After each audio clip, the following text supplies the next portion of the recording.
Problem number 14. The second electron affinity, Ea2, for any atom always has a positive value, because. Okay, so let's look at the answer choices one by one. So number 1 says, adding a negatively charged electron to a negatively charged anion is an endothermic process. Well, let's see. So, for the purposes of this problem, I have a helium atom here, and I want you to suppose, so right now this has a full octet, or rather, it has its full 2 electrons on the first ring, and it has a neutral charge. It's happy the way it is. Okay, so I'm going to add an electron to it. So now this thing has a charge of -1. It's not happy. It probably wants to give up that electron really badly.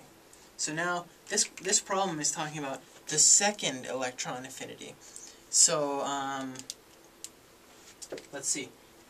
That refers to if I were to add another electron to this. What's this going to do? It's going to make it go from a negative charge to a 2 negative charge. Now, do you think this helium atom wants another negative charge? No, absolutely not. It's going to take a lot of energy for me to force that electron onto it and make it even more unstable and unhappy. So that's why number 1 is true, because it's an endothermic process, because I'm going to have to input a lot of energy to make that happen. So number 1 is your answer. I'll run over the others real quick. Number 2 says adding a negatively charged electron to a positively charged nucleus. Well, you can stop right there because you can't add electrons to a nucleus. Number 3, Coulomb's law states that an electrostatic attraction is directly related to the distance between charged particles, and an anion is a larger particle. Yeah. That's actually the correct Coulomb's law, but it doesn't relate at all to this problem, really.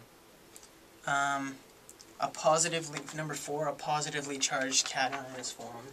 No. When you add electrons, something is going to become more negative.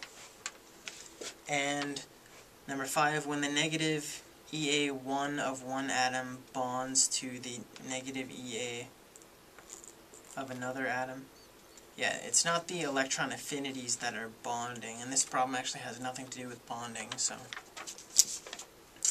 Yeah, number 1.